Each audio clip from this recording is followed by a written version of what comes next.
Bonsoir tout le monde. Bienvenue au Visiatum, pour ceux qui ne connaissent pas, et bienvenue à ceux qui sont habitués. Un peu plus fort. Ça ne marche pas? Ça marche Si, mieux? Ça marche. Il faut monter un peu le son. Il fallait que je sois plus proche. Donc, bienvenue à tout le monde. Ce soir, donc, nous accueillons notre conférencier, Monsieur Regaldo, que vous avez déjà vu il y a quelques années ici, qui nous fait le plaisir de revenir. Monsieur Regaldo, c'est 38 ans chez EDF, donc beaucoup de production électronucléaire, et puis des fonctions de direction de ressources humaines, de production, donc beaucoup d'activités. Et entre autres, la direction de Cruas, qui est pas loin, Golfech et Cruas. Golfech et Cruas. Voilà. Ça, c'est des noms qui nous disent un peu plus pour nous. En 2013, donc, Monsieur Regaldo a été élu président mondial de Wanu. Donc, Wanu, je n'en dirai pas plus. Je laisserai la parole au président pour vous dire ce que c'est. Et donc, Monsieur Regaldo était venu il y a 3 ans ici pour nous parler du nucléaire, l'impact de Fukushima sur le nucléaire mondial. Et aujourd'hui, on va refaire un peu ce point en faisant ce panorama du nucléaire mondial. Avant de lui passer la parole, donc, on fait comme d'habitude 1 heure, 1 heure et quart de présentation. On passera ensuite aux questions-réponses. Et puis, de façon un peu exceptionnelle, avant de partir, vous serez conviés à un pot qui se fera dans le hall d'entrée et qui nous permettra de continuer les discussions pour finir cette conférence. Merci. Et je vous laisse la parole. Merci bien. Normalement, ça marche sans le micro. Vous m'entendez là? Oui? Bon. Donc, bonsoir à tous, ou rebonsoir à certains. 2 mots sur Wano. Ce n'est pas le sujet de la présentation que je vais faire, mais pour ceux qui ne savent pas ce que c'est, Wano, c'est l'Organisation mondiale des exploitants nucléaires, donc qui regroupe en fait tous les opérateurs nucléaires du monde entier. Et quand je dis tous les opérateurs, c'est une de nos fiertés, c'est que c'est tous sans exception. C'est-à-dire que les membres de Wano, ce sont les compagnies exploitantes. Alors en France, on n'en a qu'une, donc le problème, on a vite fait le tour, mais ce n'est pas le cas partout. On a 130 membres de Wano à peu près, qui représentent 34 pays.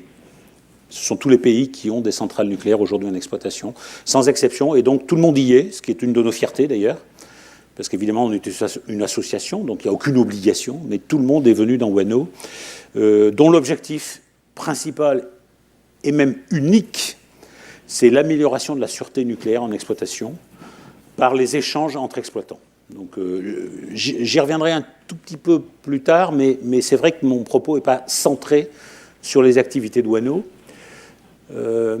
Et par rapport à ce que j'avais pu dire il y a 3 ans, où on était vraiment centré sur les conséquences de Fukushima, et 4 ans après, quel était l'état de la sûreté des installations dans le monde, je vais essayer d'avoir un propos un peu plus large aujourd'hui, donc sur le panorama du nucléaire mondial, j'ai envie de dire grandeur et servitude. Grandeur aussi, parce qu'on voit beaucoup les servitudes chez nous, dans nos pays d'Europe de l'Ouest. Mais il y a aussi beaucoup de pays qui croient au nucléaire et qui le développent aujourd'hui dans le monde. Donc on y viendra, avec des obstacles, des difficultés dont on parlera aussi, sur lesquels on échangera, parce que ce n'est qu'une vision personnelle, étayée évidemment par 6 ans d'activité au sein de Wano. Ça va faire bientôt 6 ans que j'y suis, et donc que j'ai pu rencontrer tous les exploitants du monde entier. Donc le titre que j'avais proposé a été accepté, donc c'est celui que je vais présenter. Par contre, on m'a aussi transmis, j'espère que ça a marché, je ne suis pas sûr. Ça a marché tout à l'heure.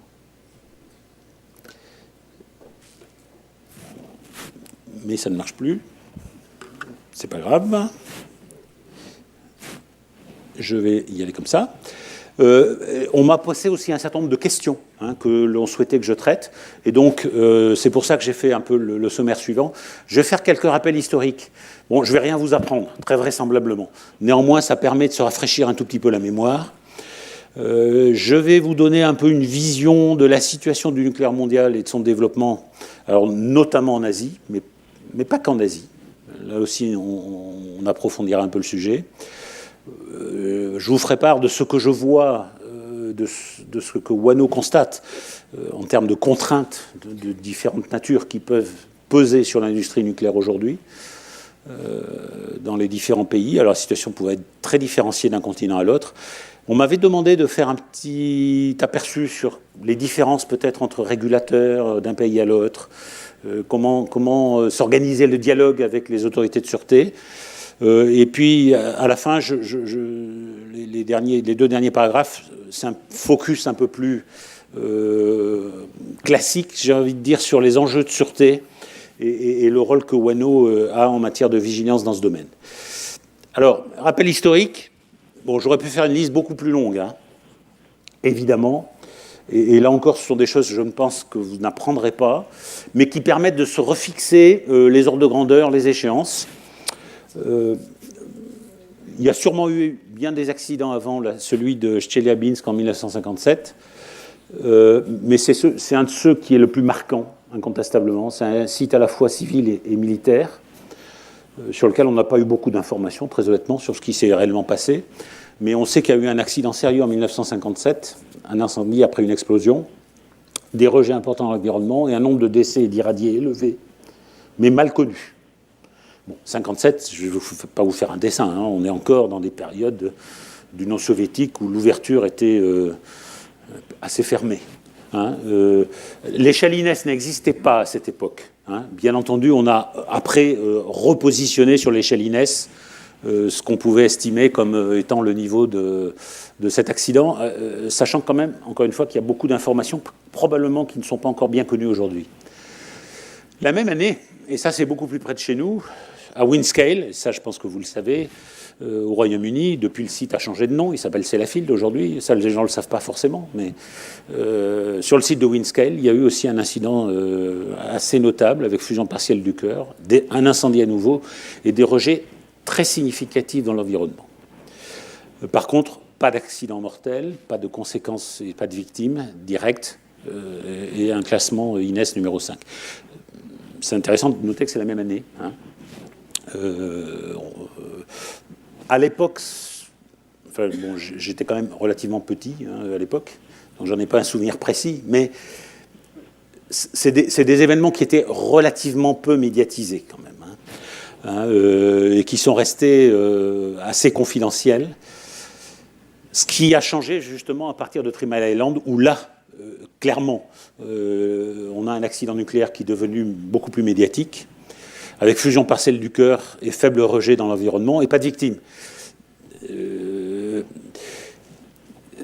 Souvent, ça m'arrive de dire que c'est un peu l'accident parfait, entre guillemets, puisque on a eu une fusion aux 2/3 du cœur, sans conséquence ni sur les deux victimes, ni de rejet environnemental. Donc d'une certaine manière, malgré les erreurs humaines qui ont été commises, malgré les faiblesses de l'installation, les barrières de sécurité ont bien fonctionné. C'est pour ça que, d'une certaine façon, je dis c'est un accident de référence.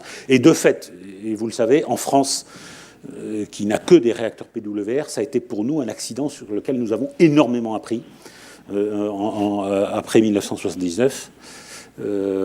Et en plus, c'est vraiment le premier accident important qui était complètement médiatisé.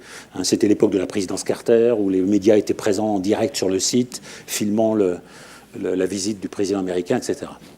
Après, évidemment, à Tchernobyl, bon, tout le monde l'a en tête, c'est bien plus récent. Ça fait quand même déjà 32 ans. Alors, c'était l'URSS, bien entendu, mais en Ukraine aujourd'hui. Bon, sur ce qui s'est passé, tout le monde le sait, fusion du cœur avec des rejets massifs dans l'environnement, fusion et explosion, en fait, hein, du cœur. Rejet massif dans l'environnement, 32 décès court terme, dans les premiers jours. Hein. Je suis très prudent après quand il s'agit d'aller sur le terrain du moyen-long terme, parce que je ne suis pas médecin et je laisse les médecins s'exprimer là-dessus. On estime à probablement quelques centaines ou quelques milliers de décès qui seraient radio-induits par une augmentation des taux de cancer dans la région, mais évidemment des conséquences notables, et un accident classé en niveau 7. Et puis Fukushima Daiichi, Japon, donc c'est récent, c'était en mars 2011, avec des rejets importants dans l'environnement suite à un tremblement de terre et de tsunami, mais pas de victimes directes. Enfin, pour être tout à fait précis, pas de victimes radiologiques directes. Il y a eu autour des centrales nucléaires des personnes qui sont décédées, soit par exemple des salariés qui ont été pris dans le tsunami, soit un grutier sur un autre site qui a été bloqué et qui est mort dans la cabine de sa grue, soit des gens lors des évacuations qui ont eu des accidents de la route. C'est un problème malheureusement connu. Mais pas d'accident radiologique, pas de décès suite à cet accident à Fukushima Daiichi. Bon, je pense que tout ça, c'est vraiment des rappels. Mais ce qui n'est pas inintéressant, c'est d'avoir 2 ou 3 idées, mais vraiment très simples. Le réacteur accidenté de TMI, en 1979, était dans son premier cycle de fonctionnement. C'était un réacteur neuf. À cette époque, le parc mondial avait encore une expérience un peu limitée, donc de l'ordre de 2000 années de fonctionnement réacteur sur l'ensemble du monde. 2000 années de fonctionnement réacteur, c'était finalement le début vraiment du développement qui s'est beaucoup accéléré dans les années 70-80 du parc nucléaire mondial. Le réacteur accidenté de Tchernobyl venait de démarrer en 1986, donc il était lui aussi neuf, et il était encore en phase de test, en phase d'essai. Alors à cette date, bien sûr, on avait accumulé un peu plus d'expérience, 5000 années réacteurs. Les réacteurs 1 à 3 accidentés à Fukushima Daiichi, eux, étaient des réacteurs anciens, plus de 30 ans d'exploitation. Et par contre, l'accident étant beaucoup plus récent, évidemment, on avait accumulé un nombre d'années d'expérience beaucoup plus important, de l'ordre de 14 000 années, réacteurs sur l'ensemble, encore une fois, des exploitants du monde entier. Alors, bon, ça c'est des faits, je ne veux pas en tirer d'enseignement particulier, si ce n'est qu'un accident majeur est toujours possible, et qu'il peut arriver à n'importe quel moment.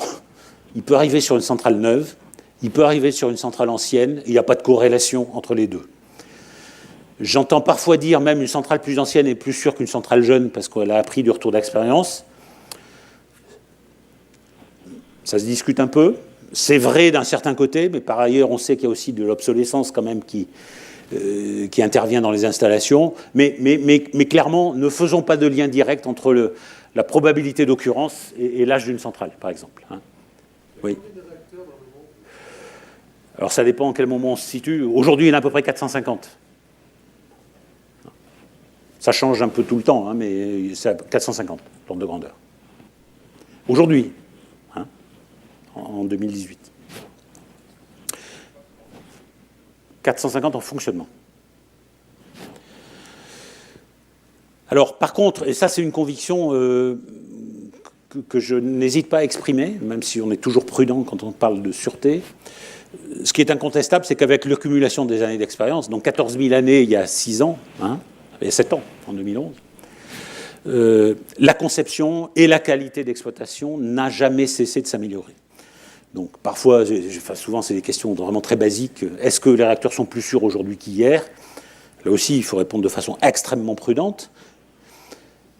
La conception, la fabrication et l'exploitation s'est améliorée. Ce qui ne veut pas dire qu'un accident n'est pas possible.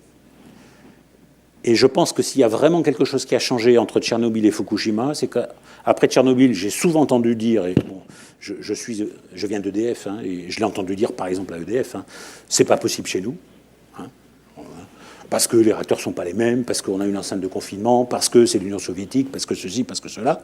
Et le discours porté, même par l'entreprise, c'était chez nous, ça ne peut pas arriver.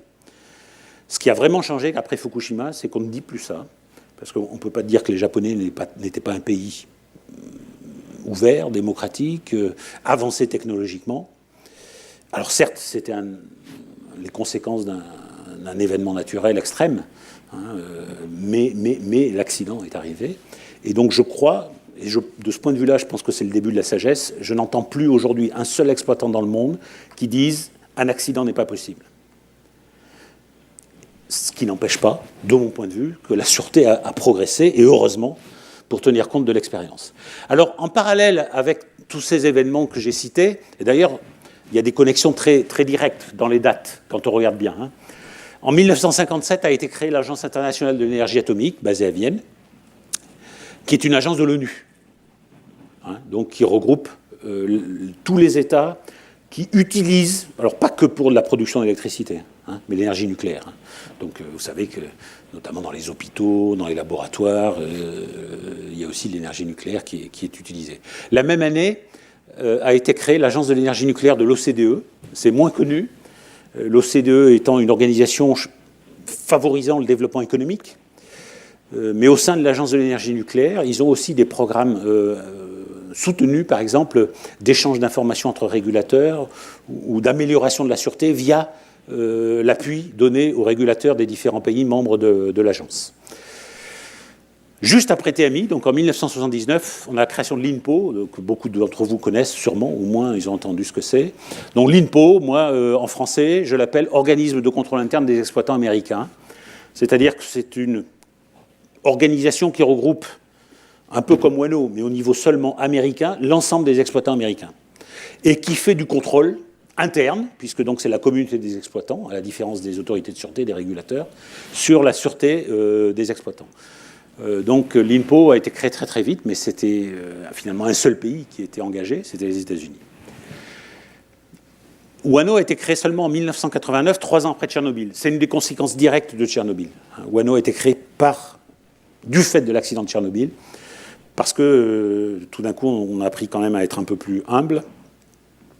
Et on s'est dit, on a tous à apprendre les uns des autres. Et on est plus fort si on travaille ensemble. À l'époque, c'était quand même encore l'Union soviétique, hein, en 1989. Et ça a été, la création de WANO a été possible parce qu'il y a eu 5 membres fondateurs, qui étaient les membres qui comptaient à l'époque. Je dis bien à l'époque, ce n'est pas forcément les mêmes aujourd'hui. Il y avait les États-Unis, la France, les Anglais, les Soviétiques, et les Japonais. Donc c'était ça les membres fondateurs. Et d'ailleurs, on le voit, je ne vais pas rentrer dans les détails, la structure de WANO était calée en fonction des membres fondateurs. Et donc, WANO est de fait l'organisme de contrôle interne des exploitants.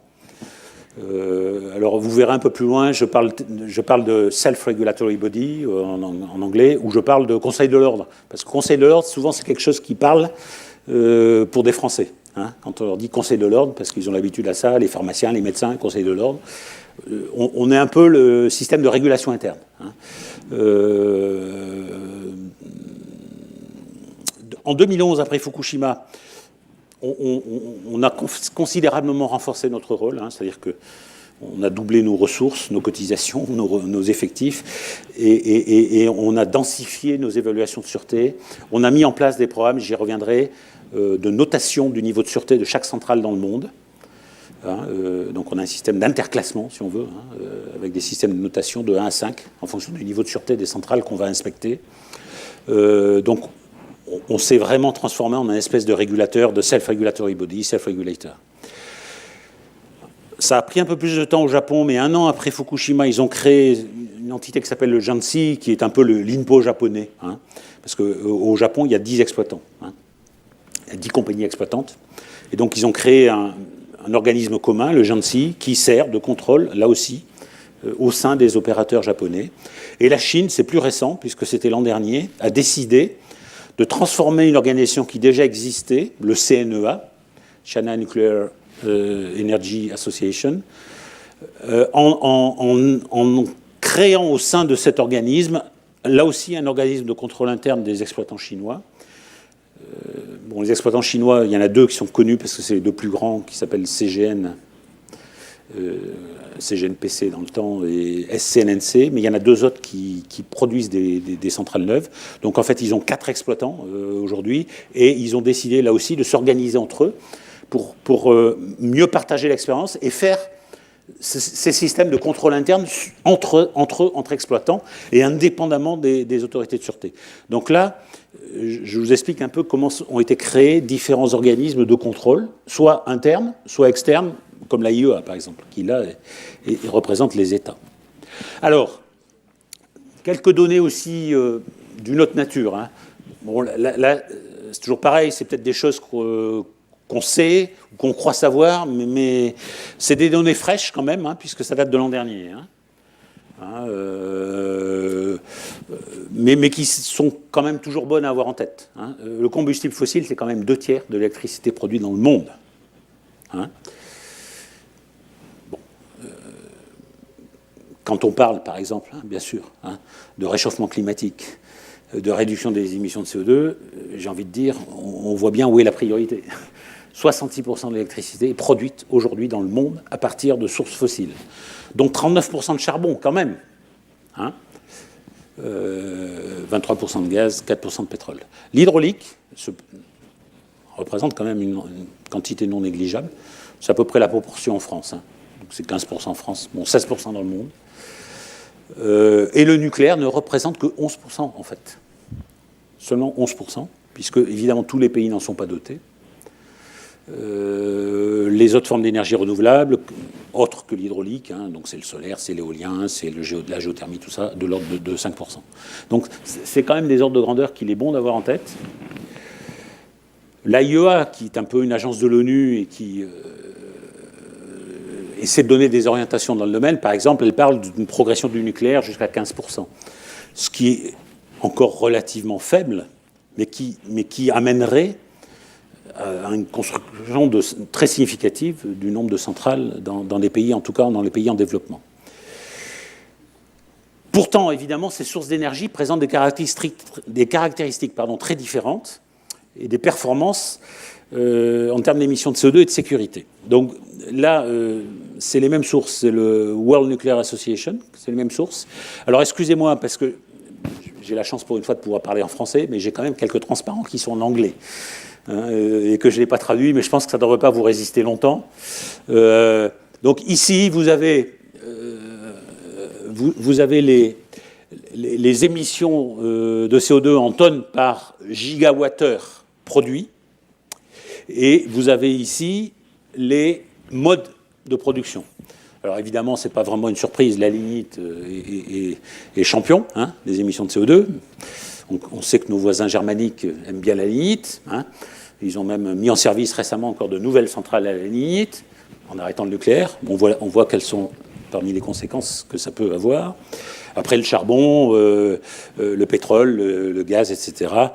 Bon, le nucléaire, évidemment, se porte pas mal, plutôt bien, sachant que en fait, c'est toute la partie construction en fait, hein, qui génère hein, des émissions de CO2, mais qu'en exploitation, c'est pratiquement zéro, bien entendu. Hein.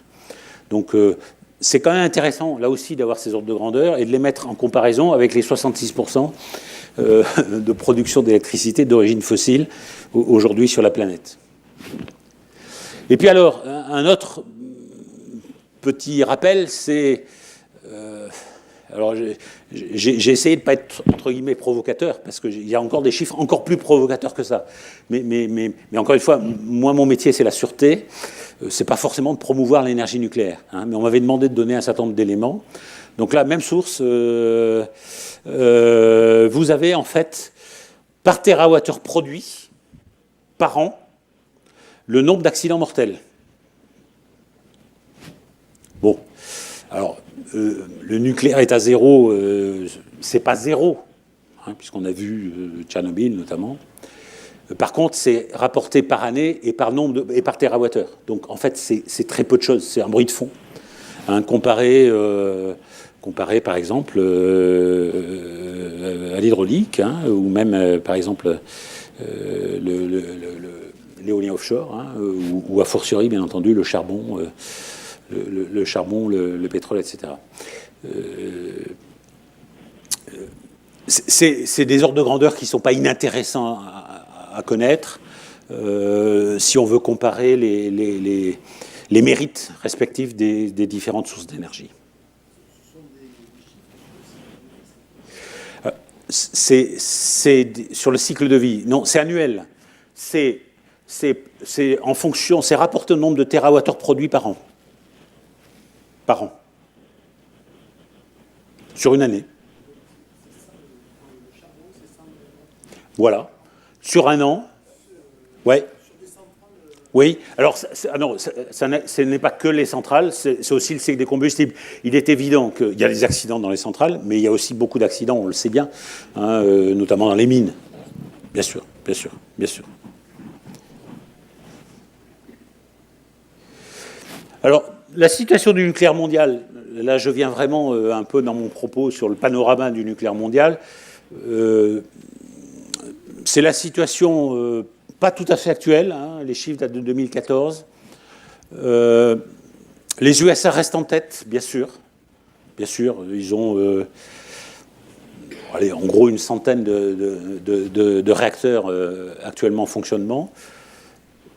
Mais ce nombre de réacteurs n'arrête pas de diminuer aux États-Unis. Hein, j'y reviendrai. La situation aux États-Unis est difficile, très difficile aujourd'hui pour l'énergie nucléaire, qui est battue en brèche notamment par le prix du gaz et le développement du shale gas, des gaz de schiste, hein, comme on dit chez nous, fait que le nucléaire est de moins en moins compétitif. Et un des problèmes des Américains, des compagnies américaines, c'est que beaucoup de centrales ferment parce qu'elles coûtent trop cher, tout simplement. Alors ils ont mis un programme. Ça, c'est très américain. Ils appellent Deliver the Nuclear Promise. Alors, c'est joliment dit. Ça veut dire réduire les coûts. Hein. Réduire les coûts, faire en sorte que le nucléaire reste compétitif en réduisant les coûts. Ce qui n'est pas neutre, évidemment, quand on parle de sûreté. Donc, vigilance. La situation là-bas n'est pas facile. J'y reviendrai. Bon, la France, évidemment, est largement deuxième. Première, si on considère le taux de dépendance au nucléaire, bien sûr. C'est relativement stable. Bon, vous savez tous que Flamanville 3 devrait démarrer un de ces jours, mais c'est relativement stable.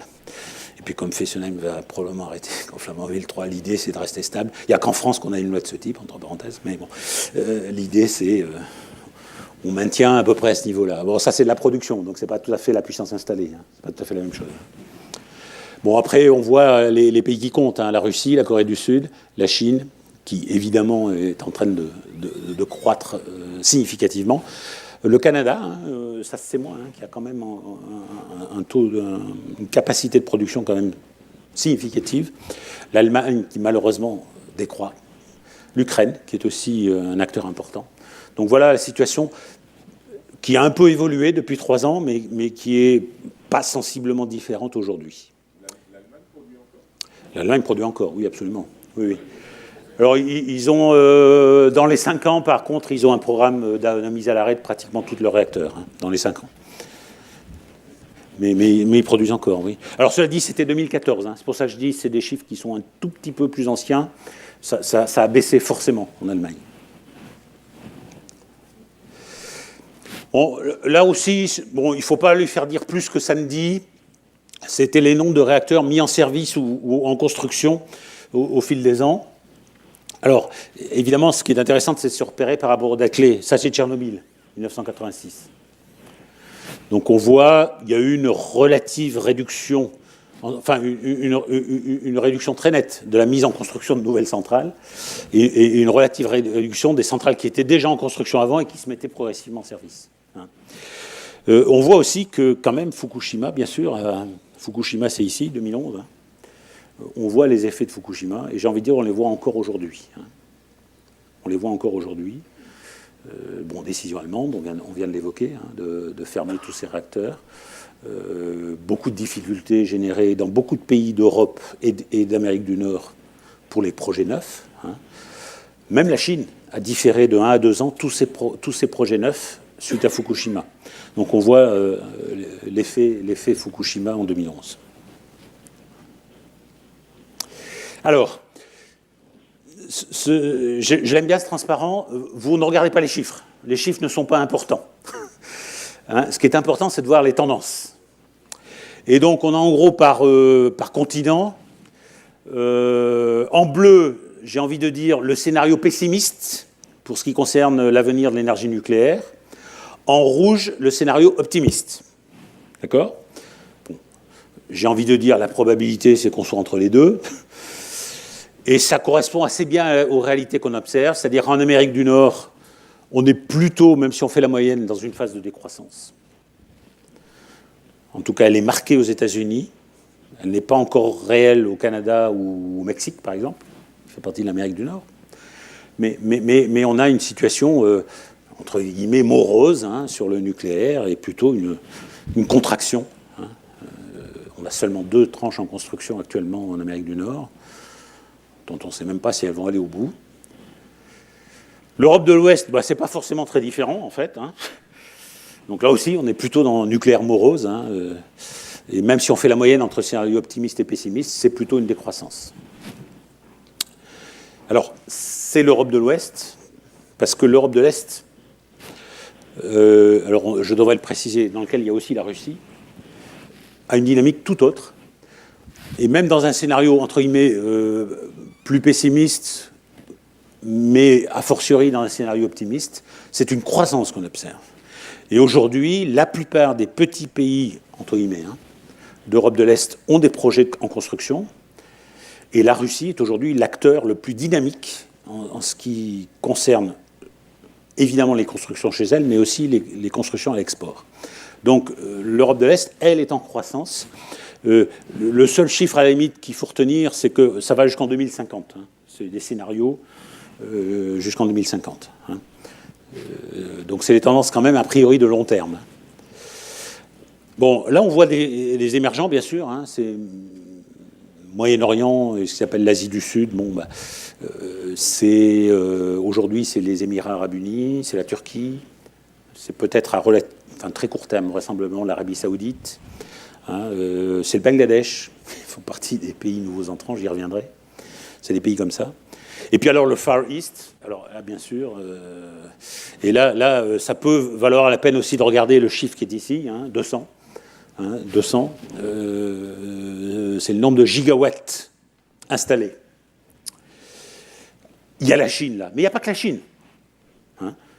Il y a, avec quelques points d'interrogation, la Corée du Sud, il y a l'Inde, il y a le Pakistan, il y a potentiellement quelques nouveaux entrants également dans l'Asie. Alors,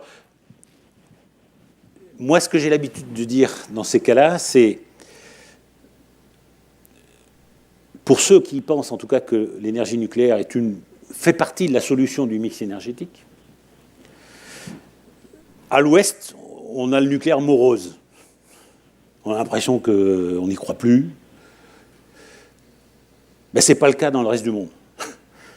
Dans le reste du monde, l'Asie, le Moyen-Orient, mais aussi de nouveaux entrants, y compris en Afrique ou en Amérique du Sud, le nucléaire est considéré comme une énergie d'avenir et une énergie qui se développe. Et c'est déjà une vraie réalité, bien sûr, dans certains des pays que j'ai nommés, comme la Chine, l'Inde, ou quelques nouveaux entrants comme la Turquie, le Bangladesh. Donc, n'ayons pas seulement une vision ou un tropisme occidental. Je crois que c'est intéressant d'avoir une vision d'ensemble. Aujourd'hui, même avec toutes les difficultés dont j'ai parlé en Europe ou aux États-Unis, avec le nombre de réacteurs qui ferment, le nombre de réacteurs en exploitation dans le monde croît. Et ça va s'accélérer vraisemblablement avec des acteurs qui vont devenir dominants, comme l'Inde ou la Chine. Alors, un autre transparent qui est là aussi intéressant, bon, je ne vais pas le décrire en détail. En gros, en bleu, alors il y a plusieurs nuances de bleu, en bleu, c'est ceux qui avaient déjà du nucléaire. C'est les opérateurs historiques. Plus le bleu est foncé, plus ils prévoient d'en faire d'autres, de nouveaux. Donc on voit que l'Allemagne est en bleu clair, évidemment, parce qu'ils ont encore du nucléaire, mais ils n'ont pas de projet neuf, ils n'en ont plus, et ils vont arrêter. Finalement, il y a assez peu de pays en bleu clair. Il y a l'Espagne, mais l'Espagne, ça ne veut pas dire qu'ils ne vont pas un jour s'y remettre. L'Espagne, à mon avis, n'a pas fermé l'avenir au nucléaire. Le Mexique, c'est pareil. Je pense qu'un jour, ils vont construire de nouveaux projets, mais pour l'instant, il n'y en a pas dans les cartons. Par contre, il y en a qui, déjà... alors, j'ai cité le Bangladesh. Oui, je vais venir. En vert, vous avez ceux qui disent on a décidé de faire du nucléaire. Alors, il y a un petit moment, vous savez, c'est des projets longs, on est sur du long terme, entre le moment où on décide et le moment où on met en service, il peut se passer un certain temps. Et par exemple, justement, donc le Bangladesh, que j'ai déjà nommé plusieurs fois, il y est là. Mais à part que le Bangladesh, on le sait peu, ils ont commencé. Ils ont coulé leur premier béton nucléaire en octobre dernier, et donc c'est un pays qui va, dans quelques années, avoir 2 réacteurs en fonctionnement, de construction russe.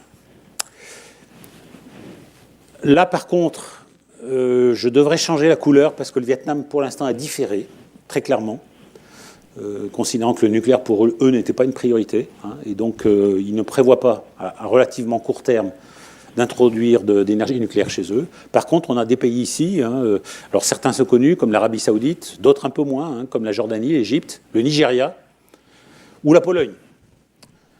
La Pologne, ils disent, nous c'est déjà décidé, par contre ça fait déjà plusieurs années qu'ils le disent, ils n'ont toujours pas choisi ni de design, ni de fournisseur, ni rien, mais bon, ils disent, nous c'est fait, mais on attend. Mais quand même, c'est des pays à relativement court terme qui sont crédibles, mis à part le Vietnam, hein, qui a clairement décalé d'au moins 10 ans tout projet neuf. Ce sont des pays qui arrivent ou qui ont déjà commencé à construire, comme le Bangladesh, c'est récent, c'était fin d'année dernière. On a des pays où la construction a déjà démarré, des pays nouveaux entrants qui n'avaient pas de nucléaire avant. Alors il y en a un, la Biélorussie. Alors, évidemment, la Biélorussie, c'est très proche de la Russie, mais c'est un nouvel entrant, ils n'avaient pas de réacteur avant. Hein, et les Russes leur construisent là aussi 2 réacteurs actuellement. Il y a la Turquie, donc, qui a commencé sur un site. Là encore, c'est des Russes qui construisent. Hein, et il y a les Émirats arabes unis, où là, ce sont les Coréens qui actuellement construisent 4 réacteurs. Bon, au Moyen-Orient, l'avantage, c'est que ce sont des clients solvables. Et donc, en général, ils voient assez grand. Hein, et c'est 4 réacteurs d'un coup. Hein, donc, ces pays-là, ce sont d'ores et déjà... Ils sont déjà membres d'ONO, entre parenthèses. Hein, ils sont déjà dans ONO, tous. Hein, même s'ils n'ont pas démarré encore leur centrale. Même la Pologne est déjà membre d'ONO, par exemple. Même s'ils n'ont pas encore lancé de construction à proprement parler. Mais pour eux, c'est un moyen de se familiariser, de comprendre ce que c'est que le nucléaire. Alors, ce qui est aussi intéressant, c'est en vert clair. C'est tous les pays qui y réfléchissent. C'est-à-dire qui considèrent que le nucléaire est une option. Et là, on voit encore une fois beaucoup de pays d'Asie, beaucoup de pays d'Afrique, et même des pays d'Amérique du Sud. Il n'y a pas très longtemps, j'étais à une espèce d'exhibition, enfin une espèce de forum nucléaire, qui s'appelle Atom Expo, hein, qui a lieu en Russie tous les ans. Il y avait 68 pays représentés. Il y a actuellement 34 pays qui ont des centrales en exploitation ou en construction. Ça veut dire qu'il y en a autant qui envisagent sérieusement de construire du nucléaire dans les années qui viennent.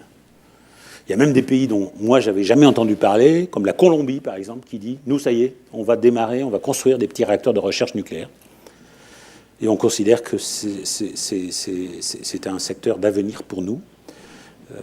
C'est aussi, je pense que c'est intéressant à noter, ça peut être un objet de discussion, on a beaucoup parlé de l'image de la science, par exemple, c'est considéré comme un secteur d'excellence dans beaucoup de ces pays-là, hein, qui sont des pays en développement, qui ont souvent des besoins énergétiques très, très importants. Mais donc, c'est quand même intéressant d'avoir en tête que 34 pays, potentiellement, sont des nouveaux entrants. Ils considèrent que l'énergie nucléaire peut être une partie de la solution. Je ne veux surtout pas dire que c'est l'ensemble d'une solution, hein, dans un mix énergétique, une partie de leur solution aux besoins énergétiques de ces pays. Alors, face à ces évolutions, j'ai essayé d'expliquer en quelques mots comment les exploitants s'organisaient, hein, pour notamment améliorer la sûreté et les contrôles en matière de sûreté. Parce que il est évident, je pense que pas besoin de disserter longtemps pour dire que la condition du développement de l'énergie nucléaire, c'est qu'elle soit sûre, et la plus sûre possible. C'est la condition existentielle. Donc, c'est pour ça que le Japon, je l'ai dit, a créé, juste après Fukushima, et maintenant cherche à renforcer le rôle de ce qui s'appelle le JANSI. Alors, peu importe le nom, mais pour ceux qui connaissent l'INPO, c'est la même chose, mais pour le Japon. Ils mettent en place un système de notation de leur centrale, par exemple, hein, d'intercomparaison, de classement par niveau de sûreté, et ils développent des synergies avec nous, comme on en avait déjà beaucoup aux États-Unis avec l'INPO. En Chine, donc je l'ai déjà mentionné, un organisme qui existait, le CNEA, se reconfigure pour faire également, pour apporter des contrôles internes vis-à-vis des exploitants et leur aider encore à améliorer la sûreté. Alors l'INPO, dans la situation un peu particulière des États-Unis, où sur le parc existant, clairement, on a une contraction du parc, très peu de projets neufs. Donc, ils sont sur des enjeux comme l'amélioration de la performance. Là encore, c'est aussi un terme pudique pour dire réduction des coûts. Hein, et la durée de vie. J'y reviendrai tout à l'heure. Et, alors c'est intéressant par contre, j'ose pas dire on fait l'impasse sur le nucléaire existant, enfin, parce que le nucléaire existant est quand même un peu en difficulté là-bas. On investit sur le nucléaire du futur, on commence à former des compétences sur les SMR et les Advanced Reactors ou les réacteurs de 4e génération. Bon, nous, Wano, vu le développement en Chine, on prévoit d'ouvrir un centre régional en Chine, parce que historiquement, je ne vais pas rentrer dans le détail, on avait un centre à Atlanta pour l'Amérique, un à Paris pour l'Europe de l'Ouest, un à Moscou pour l'Europe de l'Est et un à Tokyo pour l'Asie. Vu le développement en Chine, on se prépare à ouvrir un 5e centre à Shanghai pour apporter un soutien de proximité à tous les nouveaux projets chinois. Et on essaie, parce que pour nous c'est vraiment une priorité, et aussi probablement une fragilité ou un risque potentiel, à renforcer l'accompagnement des nouveaux entrants. Quand on a des pays nouveaux entrants, je ne veux pas focaliser plus sur tel ou tel, mais donc je vais en citer plusieurs, comme la Turquie, le Bangladesh, ce sont des gens qui n'ont jamais construit et a fortiori exploité de centrales nucléaires. Le chemin est long, l'investissement est important et ils ont besoin d'être accompagnés le plus tôt possible, bien avant la mise en service des réacteurs, et c'est ce qu'on s'efforce de faire en relation avec l'AIEA, parce que l'AIEA représentant les États et ayant un rôle très important de soutien aux autorités de sûreté, est impliquée en général bien encore en amont, au moment des décisions d'engagement prises par ces différents pays.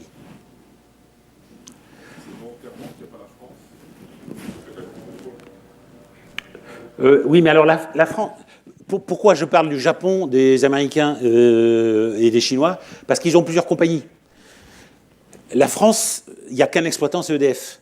Donc l'équivalent de l'INPO, c'est l'inspection nucléaire que certains connaissent, hein, au sein de... ou l'inspection générale sûreté nucléaire. C'est le contrôle interne de l'exploitant, si tu veux. Mais dans la plupart... les Russes, j'en parle pas non plus. C'est pareil, ils n'ont qu'un exploitant. Là où ils ont mis en place des structures mutualisées de contrôle, c'est là où il y avait plusieurs exploitants. Donc le Jansi, il y a 10 compagnies, je l'ai dit tout à l'heure. L'INPO, ils sont 23, je crois, hein, compagnies aux États-Unis, hein, exploitantes. Des petites, c'est des petites. Hein. Souvent, c'est des compagnies qui ont un site, parfois un réacteur. Hein. Attention, hein. On est sur des choses, parfois, ça n'a rien à voir avec le modèle français. Hein. Et puis donc les Chinois, ils ont 2 gros opérateurs et 2 nouveaux. Donc ils commencent déjà à s'organiser pour mutualiser un peu les contrôles entre eux. Et en même temps les échanges d'informations, de bonnes pratiques, parce qu'on est meilleurs ensemble, c'est tout bête. On est plus forts ensemble, on est meilleurs ensemble, et on améliore la sûreté en échangeant nos informations. Alors j'ai cité quelques-unes des exemples de Wano, mais encore une fois, c'est pas le centre de... Mais c'est des choses qu'on a vraiment durcies après Fukushima. Par exemple, il n'y a pas un réacteur dans le monde qui démarre sans qu'on ait fait une évaluation de sûreté avant démarrage. Ça n'était pas le cas avant. Et on a mis en place, pour intervenir bien en amont du démarrage, pratiquement dès le lancement de la construction, ce qu'on appelle un New Unit Assistance Program. On fait par exemple, alors au début on le faisait que pour les centrales en démarrage, et maintenant on le fait maintenant pour toutes les évaluations de type peer review, évaluation de sûreté qu'on fait sur l'ensemble des centrales du monde entier. On fait des Crew Performance Observations. Qu'est-ce que ça veut dire? Pendant une semaine, sur simulateur, avec des équipes de Wano compétentes, c'est-à-dire des anciens chefs d'exploitation, opérateurs, des gens qui ont l'habitude de l'exploitation de réacteurs. Sur simulateur, on va tester les compétences des équipes des centrales que l'on visite sur des scénarios qu'on aura choisis nous. Donc on va évaluer les compétences collectives des équipes. On est les seuls à faire ça, puisque l'AIEA n'a pas les compétences pour le faire, les régulateurs n'ont pas les compétences pour le faire. Et nous, on a le moyen, avec des gens qui connaissent bien le design et qui ont déjà opéré des réacteurs, à faire ce type d'évaluation.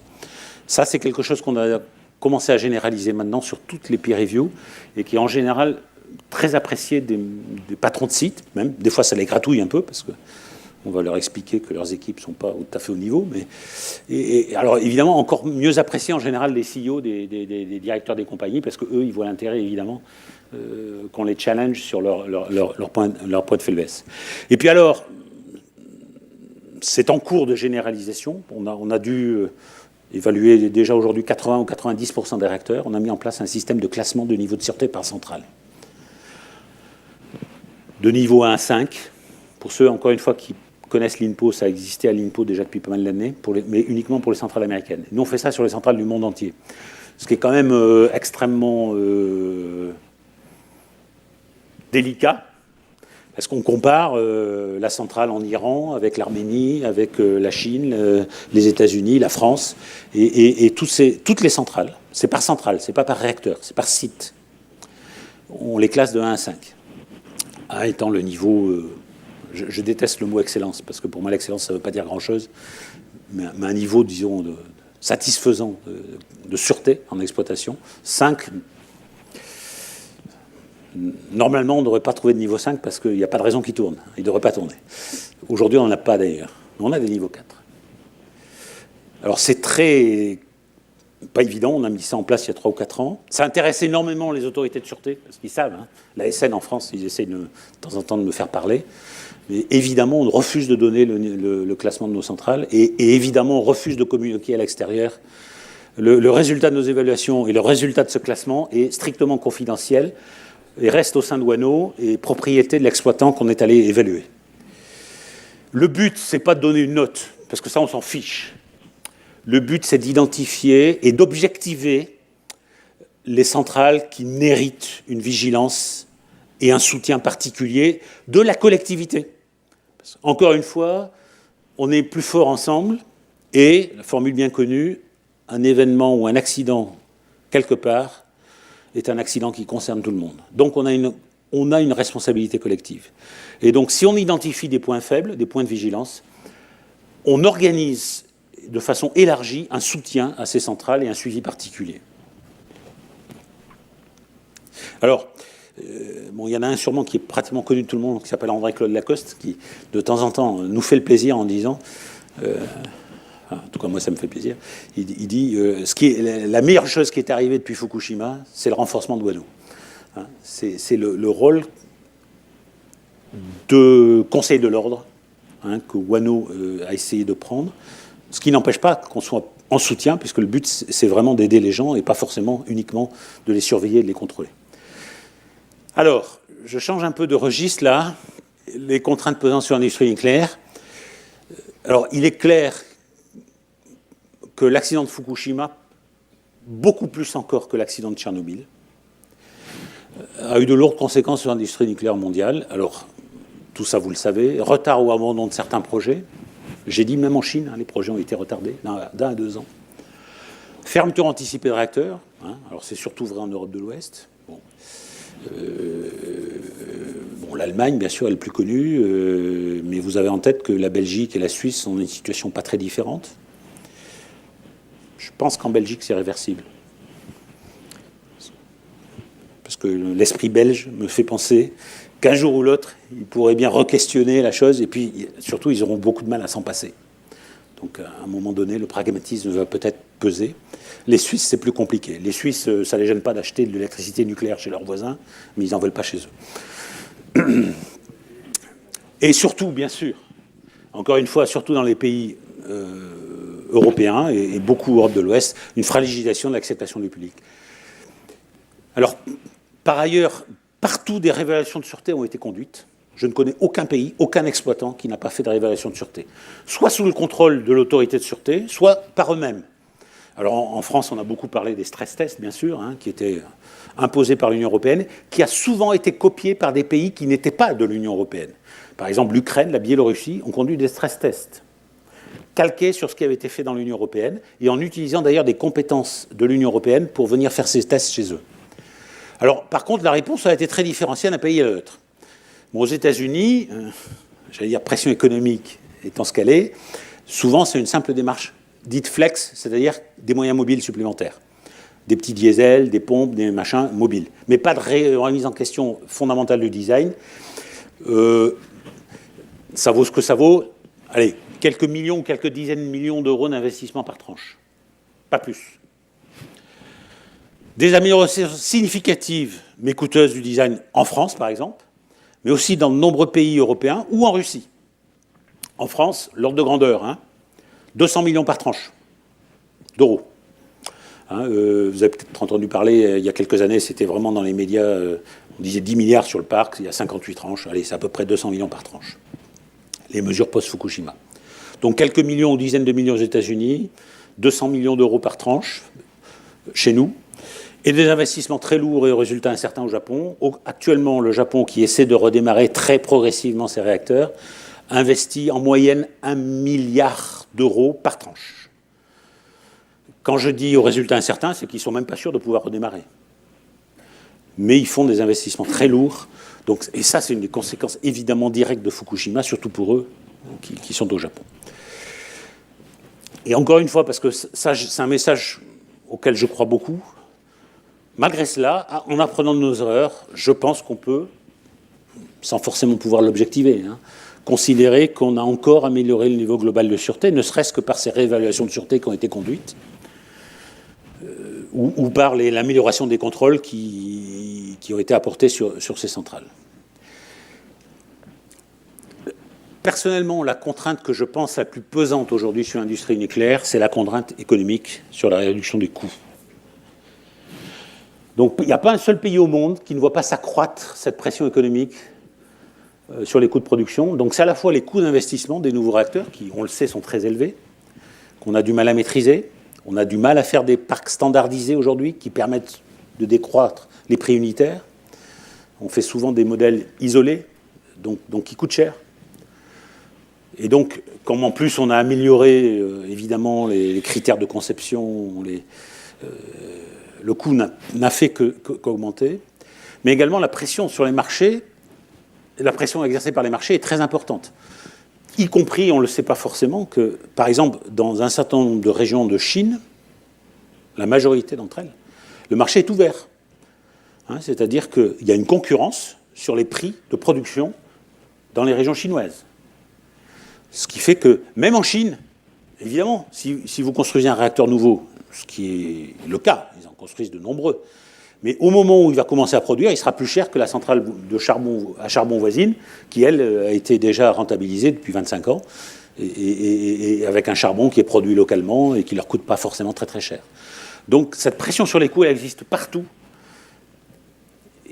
Et d'une certaine manière, améliorer la performance est un objectif qu'on peut comprendre, qu'on peut louer. Moi, qui ai vraiment un regard essentiellement sûreté, évidemment, on est très attentif à ce que cette pression économique ne se traduise pas par des arbitrages défavorables aux enjeux de sûreté. Et puis, bon, encore une fois, et ça aussi, ça génère des coûts importants, les exigences réglementaires de sûreté de la conception, mais aussi à la construction et dans l'exploitation, qui n'ont cessé d'augmenter. Et pourtant, bon, bah, évidemment, la mission des exploitants et d'une organisation comme Wano, plus que jamais, dans des circonstances difficiles, de focaliser sur la mission première, qui est la sûreté. Je pense, c'est sûrement, au début j'ai montré entre guillemets les avantages comparés, notamment par exemple par rapport au charbon, etc. Une des difficultés aujourd'hui quand même, auxquelles on a à faire face, c'est l'augmentation des coûts de production du nucléaire, et c'est un problème avec lequel il faudra composer dans les années qui viennent. Le rôle des régulateurs qui n'est pas forcément neutre sur les coûts, mais aussi sur la qualité d'exploitation. Alors l'approche des régulateurs est très différente suivant les pays. Et autant nous, entre exploitants, on arrive à se coordonner au sein de Wano, autant les régulateurs, ils ont un peu plus de mal à se coordonner entre eux. C'est pas complètement anormal, parce que souvent, ils ne sont pas totalement indépendants, donc ils dépendent des autorités gouvernementales. Et à partir du moment où le nucléaire est un enjeu d'indépendance énergétique, de souveraineté, la coordination entre pays est plus compliquée. Donc ils ont du mal, et donc du coup ils ont des approches très différenciées. J'ai donné l'exemple des USA. La NRC a peu imposé d'amélioration technique après Fukushima. Elle n'a pratiquement imposé aucune d'ailleurs. Et c'est pour ça qu'il y a donc une démarche flex, j'ose pas dire, je vais le dire, light, de mise à niveau de sûreté de ces réacteurs. Par contre, et ça, on ne le sait pas forcément chez nous, ils avaient été évidemment très marqués par l'attentat du 11 septembre 2001, et ils avaient engagé des améliorations importantes, alors certes sur la sécurité, mais dans certains cas aussi sur la sûreté. Par exemple, quand vous bunkerisiez des bâtiments, quand vous renforcez des protections, en cas de malveillance, risque attentat, vous améliorez aussi la sûreté. Et donc ils avaient investi en réagissant à cet événement pour eux qui a été très traumatisant, qui étaient les attentats du 11 septembre 2001. Il y a eu des... Par exemple, je prends l'exemple de la France, on a fait aussi des renforts en matière de sécurité, mais pas à la hauteur de ce qui a été fait aux États-Unis. Alors, ça, c'est une des différences évidemment importantes. C'est qu'il n'y a pas de révélation décennale de sûreté. C'est-à-dire que la loi française, et c'est le cas dans beaucoup de pays européens, et même hors Europe, parce que la Chine s'est inspirée de ce qui se faisait en France, la Russie a une approche pas très différente. En France, tous les 10 ans, on fait une révélation de sûreté, et la loi dit on doit améliorer le niveau de sûreté des centrales. Aux États-Unis, il n'y a pas de révélation décennale, et la loi dit on doit maintenir le niveau de sûreté initial de conception, c'est-à-dire rester conforme au référentiel initial. Ça change beaucoup la donne. Une des difficultés du dialogue, par exemple, en France, de l'exploitant avec l'autorité de sûreté, c'est qu'à partir du moment où on construit un EPR, l'autorité de sûreté a tendance à demander à ce qu'on aligne les centrales existantes sur le même niveau de sûreté que l'EPR, ce qui n'est pas possible, d'ailleurs, évidemment, techniquement, mais même s'en rapprocher peut générer, là encore, des coûts et des pressions importantes. Alors, là aussi, par contre, dans le contexte américain, c'est intéressant à le savoir, même si c'est moins avancé des fois qu'on le laisse dire, il y a un premier dossier de prolongation à 80 ans de la durée de vie qui est en cours d'instruction par la NRC. Quand on en discute avec la NRC, ça ne les choque pas du tout et on peut s'attendre à ce qu'ils donnent un feu vert. Et il y en a 3 autres qui sont en préparation.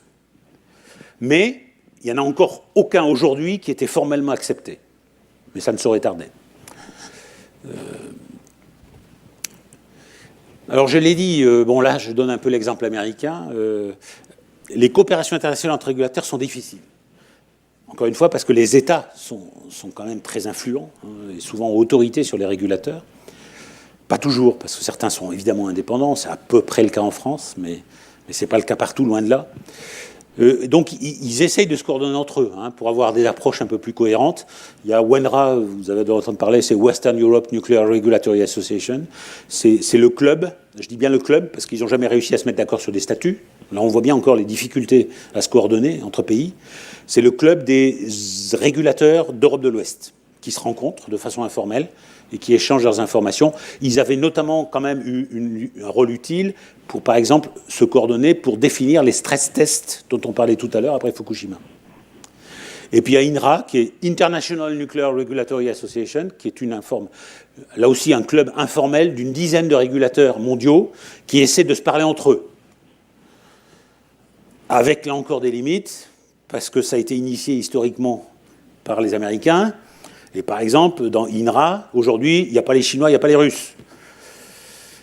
Parler de sûreté nucléaire ou même de développement nucléaire sans les Chinois et les Russes aujourd'hui, c'est quand même compliqué. Donc on voit bien que cette coordination entre régulateurs n'est pas facile, ça se comprend, mais c'est sûrement, à mon avis, une des difficultés aussi pour améliorer encore plus la sûreté dans le futur et en tout cas normaliser les approches. Alors, le dialogue entre les exploitants et les autorités de sûreté n'est pas toujours facile à établir. Alors, j'ai pris 2 exemples un peu extrêmes, mais ils sont quand même parlants. Alors, le premier, c'est au Japon. Alors, c'est vrai qu'on est dans le contexte post-Fukushima. Le régulateur a été démantelé. Il a été remplacé par un nouveau régulateur. Et jusqu'à un passé récent, c'est en train de bouger légèrement. Le régulateur n'avait pas le droit de parler à l'exploitant directement. Il ne pouvait le faire que lors d'auditions publiques, c'est-à-dire sous le contrôle du public. Il n'avait pas le droit de se parler, il n'y avait pas de confrontation technique, de dialogue. C'est en train de frémir et je pense, j'en suis même très convaincu, et en tout cas en France la SN le partage tout à fait, on peut avoir un dialogue technique direct avec des exploitants sans pour autant perdre son indépendance de jugement et de décision. Mais au Japon, c'est quelque chose qui est très difficile. Et puis alors là, moi, je cite l'exemple en France, parce que moi, ça m'a... Bon, évidemment, je suis EDF, mais je suis quand même Ueno avant tout, aujourd'hui. Et j'ai eu beaucoup de questions à Ueno. Mais c'est quoi ce bazar-là? L'autorité de sûreté qui arrête 4 tranches à Tricastin, pourquoi? Qu'est-ce que ça veut dire? Est-ce que c'est normal? Pour moi, c'est le contre-exemple de ce qu'il ne faut pas faire. ou le contre-exemple de ce qu'il faut faire, excusez-moi, vous voyez ce que je veux dire. C'est l'exemple de ce qu'il ne faut pas faire. C'est d'arriver à un dialogue stérile au point qu'on prenne 4 tranches en otage. Alors je renvoie dos à dos EDF et l'ASN dans cette affaire. Pour moi, c'est un échec collectif. On peut rajouter l'IRSN dedans. Mais arriver à cette situation où tout le monde est perdant, l'image du nucléaire, ça a coûté, je crois, 200 millions de mémoire, pour quelques semaines d'arrêt. En fait, c'est pas 4 tranches, c'est une qui était en révision, c'est 3 tranches. Mais enfin, c'est l'ensemble du site qui a été mis à l'arrêt. Et puis, c'est un non-dialogue, quoi. Donc, pour moi, c'est clairement, de mon point de vue, un peu contrôle externe, enfin, externe à EDF, mais interne aux exploitants, je me suis permis de dire, c'est vraiment un contre-exemple sur lequel il faut travailler pour pas que ça se reproduise. L'ASN comme EDF ne peut pas, à mon avis, se permettre de reproduire ce type de contre-exemple. Je ne parle pas de l'image que ça peut donner. On doit pouvoir se parler, on doit pouvoir trouver des solutions techniques, se comprendre. Et à un moment donné, même si on n'est pas forcément d'accord, à ce moment-là, c'est l'ASN qui aura le dernier mot, forcément, bien sûr.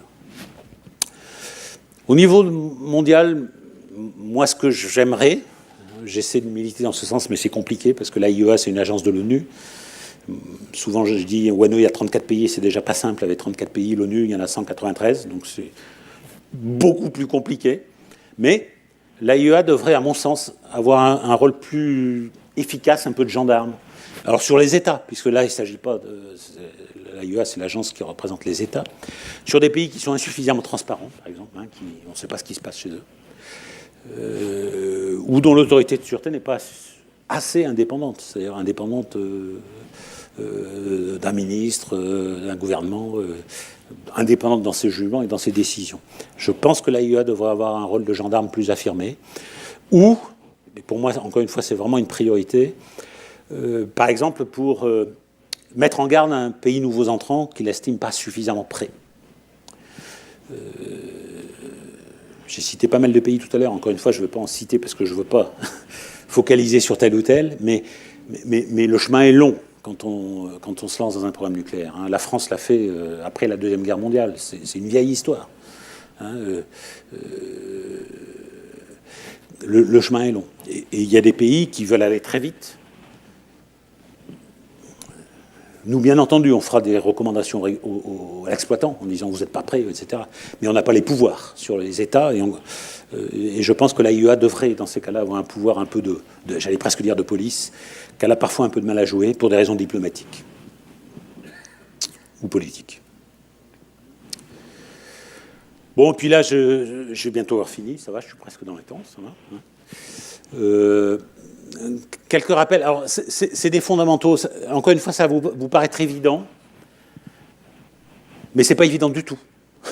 C'est pas évident du tout pour les 130 compagnies membres de WANO et pour les 34 pays où nous sommes présents. Et même pour les pays qui ont une vieille histoire, c'est des choses dont il faut se rappeler très régulièrement. La sûreté nucléaire, bien sûr, dépend de nombreux aspects. La qualité de la conception et de la construction, évidemment. Le professionnalisme et les compétences de chacun pendant l'exploitation, et même avant, en amont, mais aussi la culture de sûreté.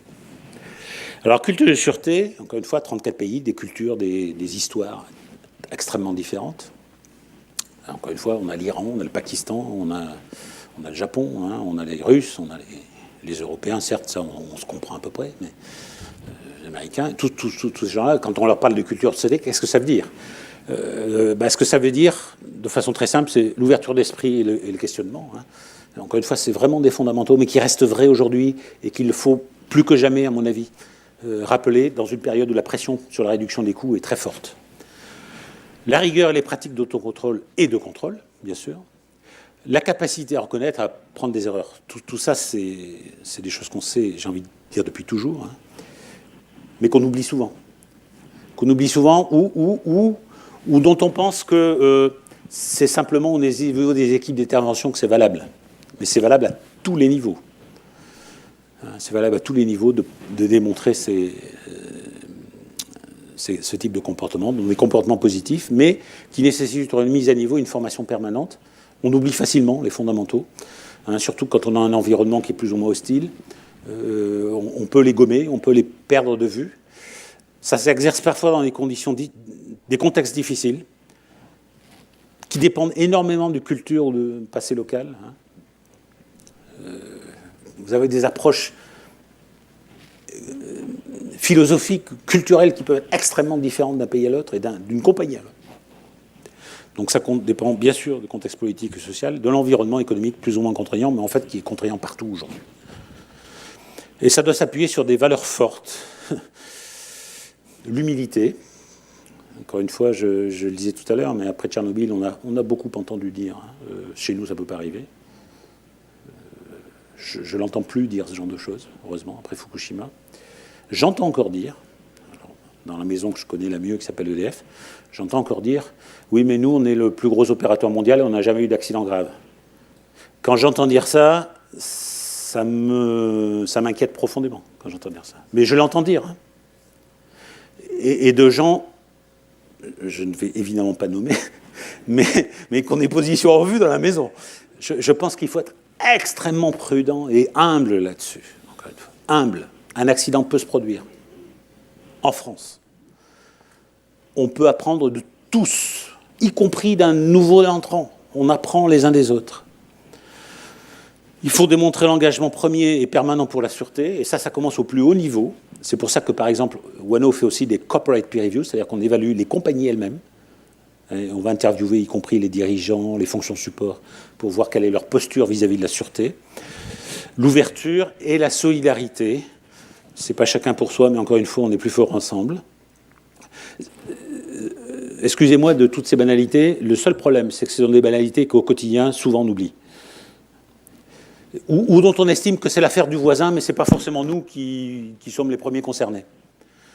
Donc j'ai dit, Wano est un peu le conseil de l'ordre des exploitants, mais une organisation qui est aussi chargée de les aider, les accompagner dans la mission commune d'amélioration de la sûreté.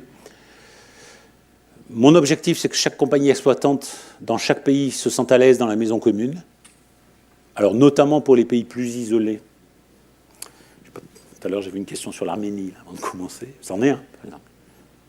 Il faut être sûr qu'ils sont dans la maison commune, qu'ils sont ouverts sur le reste du monde, qu'ils échangent leurs informations, qu'ils échangent leurs événements, qu'ils ont le souci d'incorporer les meilleures pratiques, de challenger en fonction du regard qu'on leur apporte. Ou les nouveaux entrants, j'en ai parlé aussi à plusieurs reprises. Aujourd'hui, encore une fois, notre fierté, c'est loin d'être évident hein, dans un contexte géopolitique qui est quand même très, très compliqué. Hein. Relations entre Corée du Sud, Japon, Ukraine, Russie, enfin tout ça, hein, c'est dans ce contexte-là quand même. Aujourd'hui, tout le monde est là. Tout le monde est dans la maison commune, et c'est une fierté, mais il faut après évidemment que chacun y joue son rôle et apporte sa contribution avec humilité. Donc les valeurs indispensables pour la bonne culture de sûreté, ce sont les mêmes hein, que promeut Wano, l'ouverture d'esprit, l'apprentissage collectif, la solidarité. Et alors, je l'ai déjà un petit peu évoqué, mais moi ça me paraît fondamental, c'est que notre système d'évaluation et de classement interne, nos rapports d'évaluation et notre système de classement interne doivent rester des informations confidentielles. Pour moi, ça c'est fondamental parce que si on communique ce que l'on va voir chez nos membres, chez les exploitants, dans leur centrale, si on communique à l'extérieur, évidemment, on va détruire la confiance, qui est absolument indispensable si on veut le plus haut niveau de transparence. Et en plus, on va supprimer une barrière de contrôle, en fait, hein, une ligne de contrôle. Parce que, par exemple, les autorités de sûreté nous pressent pour qu'on leur donne le résultat. Non, on ne les donnera pas. Si on les donne, de fait, on devient pratiquement un régulateur nous-mêmes. Et on supprime une ligne de contrôle interne qui apporte un plus en matière d'amélioration de la sûreté. Donc là-dessus, on est très ferme, même si on nous accuse, nous, de ne pas être totalement transparents, mais c'est le meilleur moyen pour avoir une redondance de contrôle, une indépendance d'esprit et surtout une grande confiance de nos mandataires, c'est-à-dire des exploitants. Voilà. J'ai encore quelques transparents en fonction des questions qui peuvent venir, mais c'est à peu près l'essentiel que je voulais dire. J'ai essayé, dans les thèmes que j'ai développés, de répondre à quelques questions qui m'avaient été transmises, mais je n'ai pas forcément répondu à toutes. Donc évidemment, toutes celles que vous aurez maintenant sont les bienvenues. Eh bien déjà, merci beaucoup.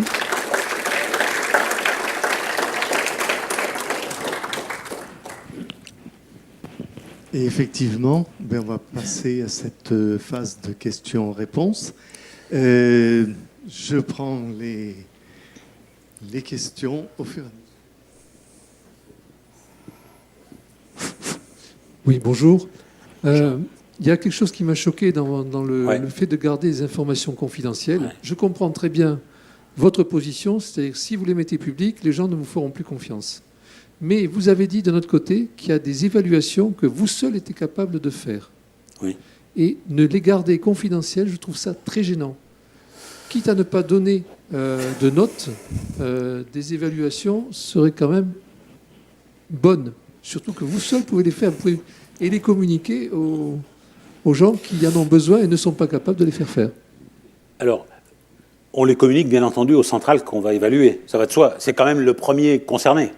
Hein, si telle ou telle équipe a montré des défaillances importantes dans le fonctionnement, dans le rôle des acteurs au sein de l'équipe, dans le niveau de formation, peut-être démontré par certains opérateurs, des choses comme ça, on va le communiquer. Évidemment, c'est essentiel aux responsables de l'exploitation de la centrale et aux patrons de site. Et parfois, on peut remonter jusqu'au niveau du directeur, on est CEO, parce que nous, on parle beaucoup en anglais, au CEO de la compagnie.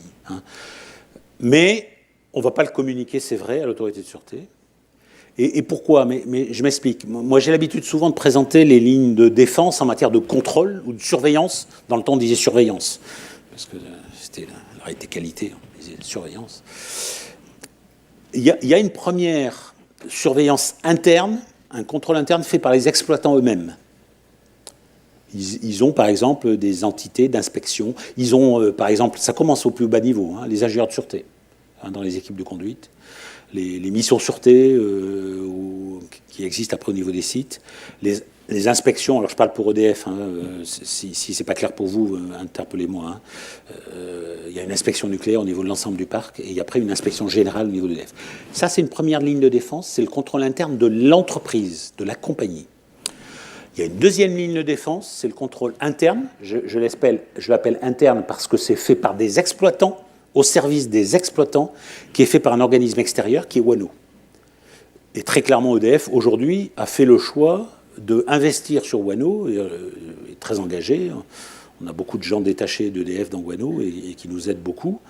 Avant, ils collaboraient aussi avec l'INPO, c'est terminé. Ils ont fait le choix de n'utiliser que les services de Wano. Et donc, on a une deuxième ligne de défense. On fait un contrôle externe vis-à-vis des centrales et des compagnies, mais interne au sein des opérateurs. Et après, il y a une troisième ligne de contrôle, c'est celle des autorités de sûreté, dont c'est le rôle. S'il y a une porosité entre ces différentes lignes, de fait, vous supprimez une ligne de défense. Non seulement vous fragilisez la confiance au sein de la communauté des exploitants de vos membres, mais en plus, vous supprimez une ligne de défense. C'est-à-dire qu'il n'y a plus cette redondance de contrôle. Alors, cela dit, je rencontre fréquemment les autorités de sûreté. Je refuse à communiquer sur telle ou telle centrale. Quand j'ai des compagnies ou des pays qui m'inquiètent particulièrement, j'en parle. Mais je ne vais pas plus loin que ça. Je reste à un niveau assez général. Et, ce qui est quand même assez rassurant, 9 fois sur 10, évidemment, le diagnostic est partagé. C'est-à-dire que ce n'est pas une découverte. Mais par contre, c'est vrai que je ne dirais pas à l'ASN, la centrale Trucmuche, on l'a classée en niveau 3, ou celle-là en niveau 4. Ou celle-là en niveau 1, d'ailleurs. Non, ça on ne le fera pas. Ou on ne dira pas, le résultat de l'observation des équipes d'exploitation de telle centrale a été désastreux. On va dire à l'exploitant... c'est votre affaire, c'est votre responsabilité. Et j'ajoute, on va retourner voir. On revient systématiquement dans ces cas-là. On a des visites de suite, systématiquement. Bon, voilà. C'est un débat qui est permanent chez nous, et notamment avec les autorités de sûreté. Oui, ma question, elle posait justement s'il y avait un retour, donc voilà. Oui, on revient voir, voilà, on a d'une suite. Et est-ce que vous avez vu des améliorations ? Voilà, c'est absolument ça. Oui. Et deuxième question, là, c'est ce que vous avez évoqué. Est-ce que vous craignez pas, en disant par exemple que EDF soutient Wano, que justement des opposants disent ils sont jugés partis puisqu'ils vont avoir tendance à plutôt être plus cool, entre guillemets, pour EDF que d'autres. Alors, Wano est une association. Alors, c'est très compliqué sur le plan juridique. Parce qu'en fait, on est 5 compagnies différentes, de droits différents, suivant les implantations. Donc, on n'est pas une association loi 1901, au sens où on l'entend en France. Mais ça fonctionne sur le même principe. Les membres cotisent. Ils ont une cotisation de base au titre de la compagnie, plus en fonction du nombre de réacteurs en exploitation que l'on va contrôler. Donc ça fonctionne comme ça. Évidemment, on est à but non lucratif, ça va de soi. C'est-à-dire qu'on ajuste strictement nos cotisations en fonction de nos dépenses et on rend des comptes régulièrement. Alors, est-ce qu'on est jugé parti? On est des exploitants, on ne le cache pas. Je parlais de Conseil de l'Ordre. Le Conseil de l'Ordre des médecins, ce sont des médecins qui s'organisent et qui font leur police interne. C'est ça qu'on fait. Oui, on est des exploitants, mais on est mandaté par l'ensemble des exploitants pour les aider en veillant à ce que leur sûreté s'améliore en continu. Et j'ajoute, parce que c'est ça, à mon avis, l'apport principal de Wano, c'est que toutes nos équipes sont internationales. C'est-à-dire que vraiment le principe, c'est d'avoir des regards croisés, apportés par des pairs, la plupart du temps des experts dans les domaines qui vont aller évaluer, qui apportent un regard un peu différent. Donc oui, on est une communauté d'exploitants, c'est pour ça qu'on a été créé, au service des exploitants, mais avec ce regard croisé par des visions internationales, encore une fois, parce qu'on peut apprendre de partout. On peut apprendre avec des pairs indiens, avec des pairs russes, avec des pairs de partout, et c'est ça qu'on essaye de faire, sachant qu'en plus notre référentiel pour évaluer la qualité de l'exploitation, ça n'est pas les réglementations. On n'est pas autorité de sûreté. Notre référentiel, c'est les meilleures pratiques d'exploitation dans le monde.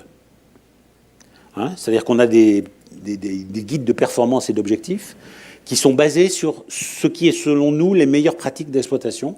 Et c'est là-dessus qu'on va essayer d'apporter notre aide et un regard croisé avec des pairs et des experts de différentes origines.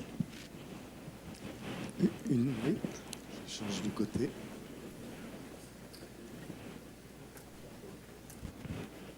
Oui, bonsoir. Je vous entends beaucoup parler d'exploitation, mais est-ce que vous avez un regard sur les constructeurs, ceux qui construisent les centrales? Et avez-vous une préférence? Quel est le meilleur constructeur aujourd'hui? N'est-ce pas les Russes? N'est-ce pas les Russes? N'est-ce pas les Russes, puisqu'ils emportent tous les marchés? Et pourquoi est-ce qu'on ne collabore pas davantage avec les Russes? Merci. Bon, il y a 3 questions. J'aime bien la dernière parce que je la partage, la dernière. Alors, on est une association d'exploitants. Nos membres sont des exploitants. Et pourquoi? Alors, je vais vous dire pourquoi. Encore une fois, on a été créé après Tchernobyl, on s'est renforcé après Fukushima. Parce que, qu'on le veuille ou non, en situation accidentelle, le responsable, seul et unique, c'est l'exploitant. On ne va pas aller chercher le constructeur, le vendeur, le sous-traitant. On ne va pas aller chercher le régulateur. C'est l'exploitant qui est responsable. Aujourd'hui, au Japon, qui c'est qui est traîné en justice? C'est TEPCO, qui était l'exploitant de Fukushima Daiichi.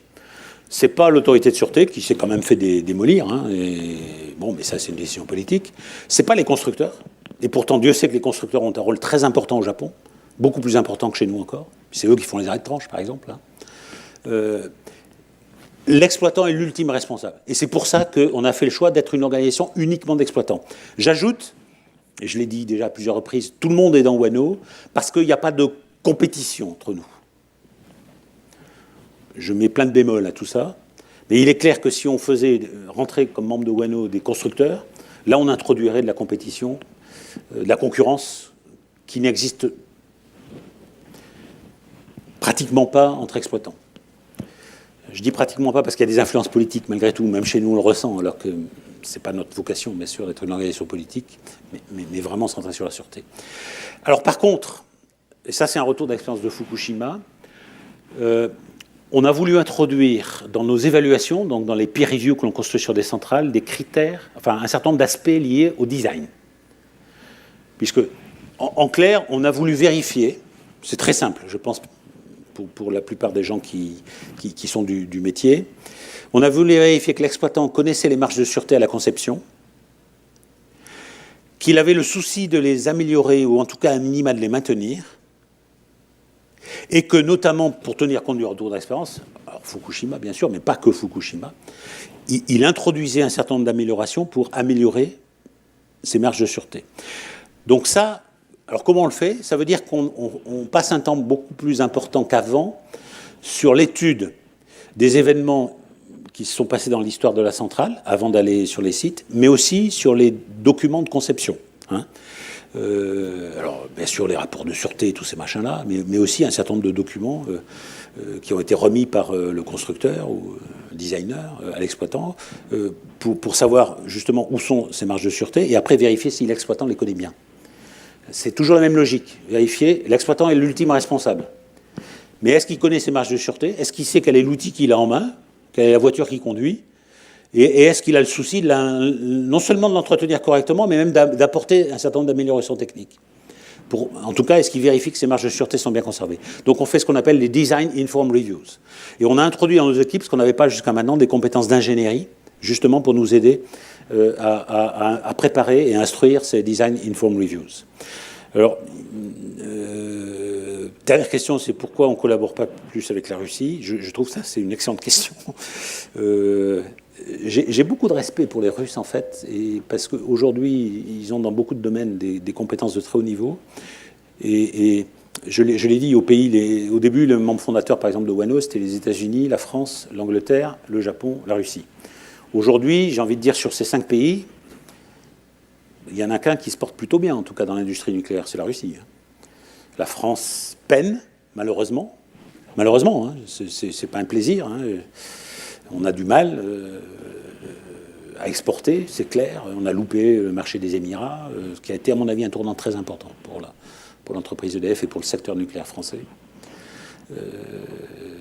Bon, Hinkley Point, j'espère, va pouvoir se faire, mais c'est un projet extrêmement compliqué. Encore plus compliqué que Flamanville 3, si vous voulez ce que je veux dire. Donc, bon, voilà. Mais bon, donc les États-Unis, j'ai dit, sont en très grande difficulté sur le parc existant, et ils sont presque dans une logique de passer à l'étape suivante et de se préparer pour le réacteur du futur, et simplement de sauver les meubles sur le parc existant. D'où la vigilance qu'on doit avoir, de mon point de vue. Les Japonais, évidemment, sont totalement... ils commencent un tout petit peu à relever la tête. Ils ont actuellement 8 ou 9 réacteurs, je ne sais plus le nombre exact, mais il y en avait 5 en fin d'année dernière, ils viennent d'en démarrer 4 de plus. Donc ils commencent un tout petit peu à reprendre un peu vie, mais c'est évidemment très compliqué. Et puis l'Angleterre, ça fait déjà longtemps que l'Angleterre n'avait plus d'ambition elle-même en matière de construction, par exemple, ou de design en matière de nucléaire. Et l'exploitation, l'exploitant aujourd'hui, la plupart des réacteurs nucléaires, c'est le groupe EDF, hein, on le sait bien. Donc aujourd'hui, il n'y a que les Russes. Donc aujourd'hui, c'est les Russes. Ils ont 40 réacteurs en construction ou en projet dans le monde. 7 chez eux. 7 chez eux, parce qu'ils en mettent en service à peu près un par an, hein, au niveau de leur propre pays. Et ils ont 33 réacteurs en construction ou en projet dans le monde. J'en ai cité plusieurs, hein, la Biélorussie, la Turquie, le Bangladesh, la Finlande, j'aurais pu ajouter. Hein, j'ai presque envie de dire, si on met à part les réacteurs EPR qu'on connaît nous, les 2 réacteurs américains AP1000, et bien entendu les réacteurs qui se construisent aujourd'hui en Chine, c'est pratiquement eux qui construisent tous les réacteurs aujourd'hui dans le monde. Hein. Alors, là je prends presque une casquette EDF, c'est pas une casquette WANO quand je dis ça. Hein. J'ai évidemment toujours trouvé important le partenariat historique qu'on avait avec les Chinois, et notamment avec CGNPC, hein, qui est encore, à mon avis, riche pour l'avenir. Mais j'ai toujours un peu regretté qu'on n'ait pas fait un bout de route avec les Russes, parce qu'ils ont un vrai réservoir de compétences. Ils ont une grande admiration pour EDF. Enfin, quand je dis pour EDF, pour l'industrie nucléaire française, c'est bien au-delà d'EDF. Hein. Il y a une reconnaissance, hein, sur ce que la France a fait. Bon, il y a évidemment un soutien public énorme là-bas qui a un peu faibli chez nous, quand même. Hein, faut bien le dire. Et c'est vrai que... Bon, je sais que j'en ai discuté plusieurs fois avec certains présidents de la maison. Certains partageaient ce point de vue. Mais alors aujourd'hui, et malheureusement c'est souvent le cas, hein, c'est parce que les conditions politiques ne sont pas très favorables. Hein. Les Russes voulaient nous amener à investir avec eux sur le projet des réacteurs baltiques qu'ils construisent à Kaliningrad. Mais c'était au moment où les la tension avec l'Ukraine, il y a 4 ans, enfin c'était en fin 2013, 4 ans et demi, a commencé. Et donc le gouvernement français n'était pas question qu'on puisse aller être partenaire sur ces réacteurs. Mais je pense que sur les échanges de savoir, de compétences, d'expertise, c'est un des pays, à mon avis, sur lequel aujourd'hui la France peut compter. Et je pense qu'eux comptent aussi sur nous. Donc, bon, on a des accords à différents niveaux, mais pas de vrais projets communs ensemble, contrairement avec la Chine, par exemple. Voilà, je vous propose encore deux questions. Oui, je voudrais te poser 2 questions et puis faire une remarque. Une première remarque sur la personne qui a jugé qu'il risquait d'y avoir conflit d'intérêts pour les gens d'EDF qui travaillaient au sein de Wano. Bon, je voudrais simplement rappeler que l'industrie nucléaire est la plus surveillée au monde, la plus contrôlée. Parce qu'il y a Wano, il y a les inspections internes, il y a l'autorité de sûreté, il y a l'AIEA. Il y a pratiquement toutes les semaines un contrôle sur une centrale nucléaire. Bon, la deuxième remarque, c'était au sujet de la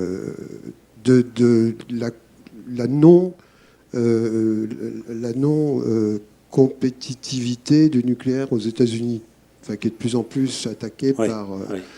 Et on sait qu'il y a certains États américains qui ont décidé de considérer que le nucléaire, à l'égal des énergies renouvelables intermittentes, contribuait à la lutte contre le réchauffement climatique et donc méritait, en gros, d'avoir les mêmes avantages et les mêmes subventions que les énergies dites renouvelables. Bon, à la COP21, les Américains avaient proposé que le nucléaire figure parmi les énergies non émettrices de CO2 et il y a un certain nombre de pays, France en tête, qui s'y sont opposés. Et ça a été remis sur le tapis à la COP23 et de nouveau, la France n'a pas du tout été en faveur de ce genre de choses. Est-ce que qui pourrait essayer de pousser ces questions et de faire que le nucléaire soit considéré comme... aujourd'hui, 75% des Français pensent que le nucléaire émet du CO2. Donc il y a quand même un problème. Alors tu as raison dans ce que tu dis sur les États-Unis, et c'est vrai qu'il y a des États américains qui souhaitent encourager le nucléaire et qui permettent à des réacteurs actuellement en fonctionnement de poursuivre leur exploitation, et qui permet par exemple de présenter un dossier pour prolongation de durée de vie. Cela dit, encore une fois, il y avait 4 réacteurs en construction, il y en avait 2 qui ont été arrêtés. Il n'y en a plus que 2 en Géorgie, un Vogel.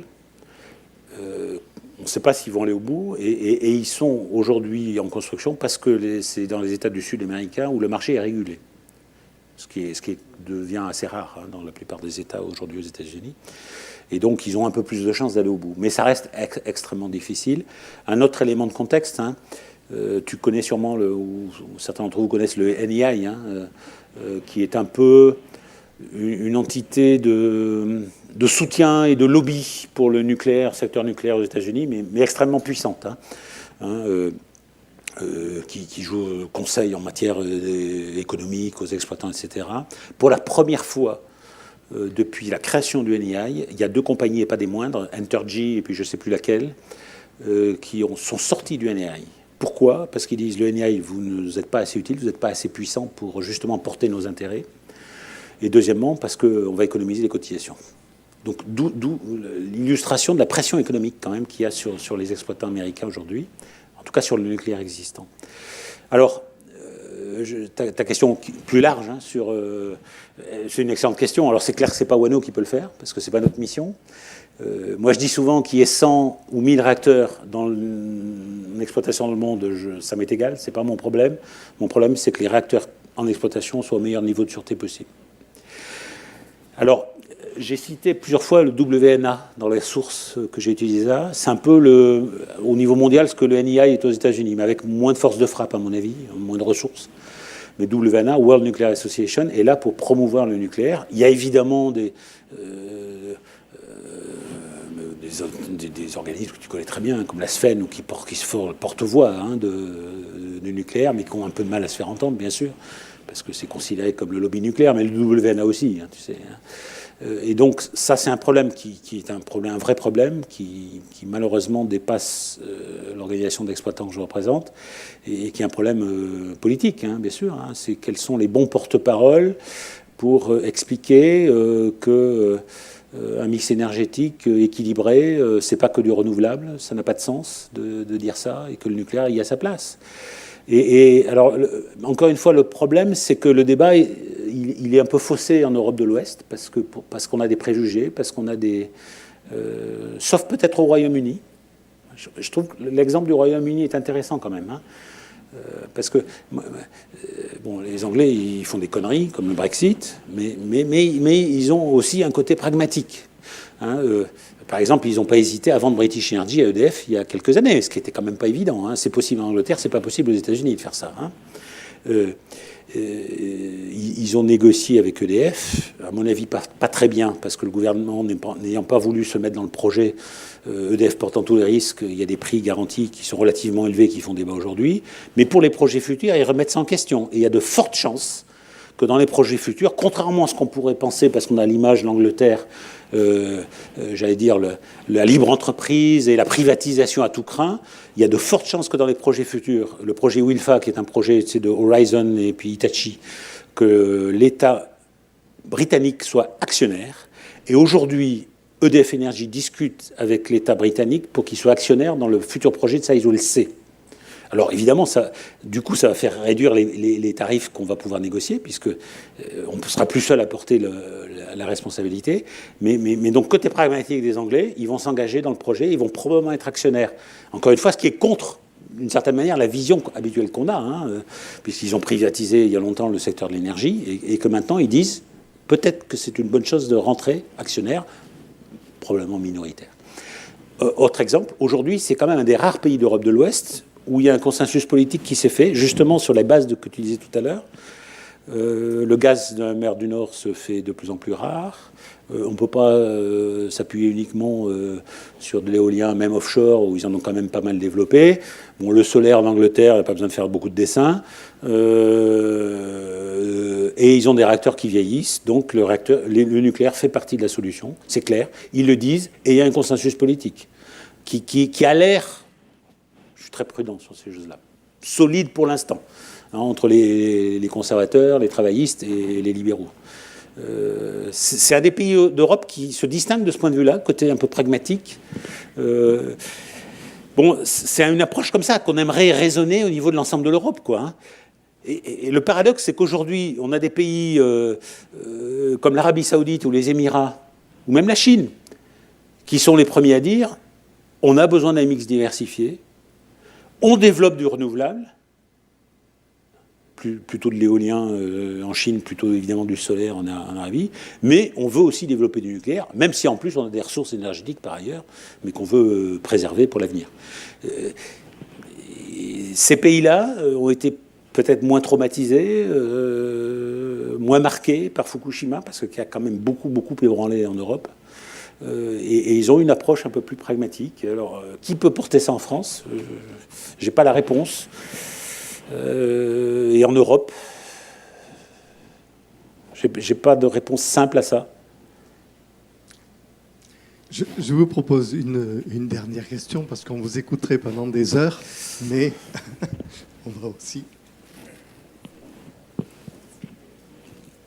Oui, on m'entend là ? Oui. Donc, en fait, effectivement, les Russes et les Chinois développent leur nucléaire, tu l'as bien dit. Ou le vendent. Des réacteurs qui sont, qu'on connaît bien, le VVER pour les Russes et l'UA-Long. Oui, mais VVER, nouveau modèle quand même. Nouveau modèle. Oui. Mais enfin, ils disent génération 3+, ça c'est un peu du marketing, mais bon. C'est du bon rêve qu'on connaît, quoi. Oui. Et puis l'UA-Long, ils sont pragmatiques, ils vont sur des modèles éprouvés, qui coûtent pas cher. C'est pas du nucléaire low cost, me semble-t-il, mais c'est du nucléaire. On sait que, voilà, ils tiennent la route, on va dire. On sait si on les exploite bien, ça tient la route. Et ça coûte 3 fois moins cher, enfin 3 fois, au moins 2 fois moins cher que l'EPR. Nouveau modèle. Parce que l'EPR... on dit EPR2 maintenant. On dit l'EPR2, mais justement, en Europe, ce qui flingue un peu l'image du nucléaire, c'est cette image qu'il est devenu trop cher. Si on avait fait du REP, la continuité du REP comme font les Chinois et les Russes, peut-être qu'on n'en serait pas là à traîner une image d'un nucléaire qui devient trop cher par rapport au reste des moyens de production. Oui. Donc voilà, est-ce que le WANO ne pourrait pas aussi suggérer aux États, enfin suggérer aux exploitants d'être un peu plus raisonnables sur le design pour avoir des trucs qui tiennent la route. Je pense d'ailleurs que tu n'as pas cité l'exemple de l'Afrique du Sud, mais l'Afrique du Sud tarde à s'engager parce que c'est trop cher pour eux. Il y a plein de raisons. Il y a des raisons multiples. Il y a peut-être celle-là. Il y a des raisons politiques, hein, parce qu'ils ont changé de président il n'y a pas longtemps. Ça fait des années qu'ils hésitent. C'est pas le seul à hésiter. Hein. Il y a aussi un lobby charbonnier qui est très, très, très, très puissant, hein, en Afrique du Sud. Hein. Donc tout ça, enfin, c'est souvent des causes un peu multiples. Hein. Je ne suis pas sûr que le coût soit le plus... Parce que, en plus, les mieux placés, entre guillemets, aujourd'hui, ça serait les Russes, hein, qui ne sont pas forcément les plus chers. Hein, si l'Afrique du Sud se lançait. Donc, se relancer, entre guillemets. Alors, tu as en partie raison. C'est vrai que le PR est un réacteur coûteux. Il a été conçu, tu le sais bien, avec les Allemands. Donc, avec des normes qui n'étaient pas forcément celles auxquelles on était habitué et qui ont généré un certain nombre de surcoûts. Et puis comme il y avait plusieurs partenaires autour de la table, chacun rajoutait ses propres... Tu vois, on était dans une logique d'ingénieur où on rajoutait à chaque fois des améliorations supplémentaires. Au bout du bout, il coûte cher. On espère le réduire de 30% avec le PR2. Bon. Ce qui nous plombe un peu, c'est vrai, c'est qu'on n'a pas aujourd'hui... Alors bon, Taishan vient de démarrer, vient de diverger. On a un petit peu de mal à montrer un réacteur qui tourne, si tu vois ce que je veux dire. Hein. Pour le vendre, c'est quand même mieux. Or, les Russes, ils ont des réacteurs qui tournent, y compris des nouvelles générations. Et c'est vrai que ça aide pour le vendre. Ils ont quand même une pression sur les coûts. Hein. Et une de leurs difficultés, c'est que ils ont malgré tout du mal à stabiliser le design et standardiser. Ils ont du mal.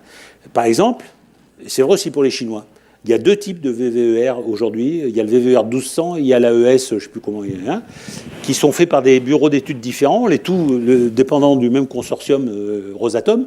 Mais bon, ouais, ils n'arrivent pas à se mettre complètement d'accord. Ils ont deux types de VVER. Et je citais l'exemple, je ne sais plus avec qui tout à l'heure, le site de Novo-Voronezh, qui est un site intéressant quand on va en Russie. Il y a, je crois, 7 réacteurs. Ils sont tous VVER. Ils sont tous des têtes de série, mais tous différents. Et donc, moi, j'en ai parlé avec le Russe, je les vois souvent, on est assez copains, et il me dit, notre problème, nous aussi, c'est de faire des séries. On a du mal à stabiliser le design, à faire des séries. J'allais dire pour les mêmes raisons que chez nous, parce que on veut toujours faire mieux, logique de l'ingénieur, l'autorité de sûreté qui impose des contraintes nouvelles, et on a du mal à stabiliser. Les Chinois, pareil, il y a 2 rois longues. Il y a le roi long de CGN et il y a le roi long de CNNC. Et même en Chine, le gouvernement n'a pas réussi à les faire mettre d'accord. Donc, ce problème-là, et c'est pour ça que certains disent les SMR sont une solution d'avenir. Peut-être. Moi, ce que je constate, c'est qu'aujourd'hui, il n'y en a pas encore en construction et qu'on n'a pas forcément démontré la compétitivité des petits réacteurs standardisés. Et la condition, ça va être d'être capable d'en faire une grande série. Aujourd'hui, je ne suis pas sûr qu'on soit capable d'en financer une grande série. On n'a même pas encore les autorisations de licence, etc. Donc ça reste encore un peu théorique. Jusqu'à maintenant, c'est vrai, dans l'ancien modèle, on disait, pour faire plus cher, on fait plus gros. Hein ce qui est un peu... On s'est un peu trompé là-dessus sur le PR. Hein. Pour faire moins cher, pardon, on fait plus gros. Qu'est-ce que j'ai dit? J'ai dit quoi? Excusez-moi, hein. Vous avez corrigé de vous-même. Pour faire moins cher, on fait plus gros. On change la taille. Et l'approche SMR, c'est exactement le contraire. Hein. Pour faire moins cher, on fait plus petit. La condition, c'est qu'on soit capable de faire une série. Si on n'est pas capable de faire une série, on ne gagnera rien. Ça sera même peut-être plus cher. Là aussi, il y avait un exemple qui était cité. Il y a un SMR qui va bientôt être mis en service en Russie, justement. C'est les réacteurs flottants, là, tu sais. C'est 2 petits réacteurs de 35 MW. Aujourd'hui, moi, je leur ai dit, mais vous n'allez pas en faire qu'un parce que vous avez d'autres besoins que ça. Hein, parce que, bon, puis il y a un seul réacteur, au bout d'un moment, il faut le maintenir. Hein, comment on fait? Il dit, oui, on a prévu d'en faire plusieurs. C'est ce qui était prévu au départ, mais ça coûte très cher. Voilà ce qu'ils m'ont dit. Bon, donc SMR, l'idée, on peut comprendre, faire une série. Et je pense qu'aujourd'hui, beaucoup de constructeurs ont ce problème-là. Stabiliser le design, et arriver à faire des séries comme on l'a fait dans les années 70-80 chez nous. Mais on a du mal à le faire aujourd'hui. Vous savez ce que je vous propose? qu'on remercie donc M. Ronaldo de cette conférence. Et puis qu'on continue la discussion autour d'un pot, puisque cette conférence est la dernière avant la reprise de septembre. Donc, ceux qui viennent d'habitude, pas de problème. Ceux qui ne sont pas inscrits sur les Amis du Visiatum, si vous voulez recevoir les informations, il vous suffira d'indiquer votre adresse mail sur un papier qui est sur le comptoir à l'entrée du Visiatum. Et vous serez directement informé à ce moment-là de toutes les conférences qui sont organisées, en général d'une par mois. Merci encore. Merci à vous, merci de vos questions. À tout de suite à côté, donc on se retrouve.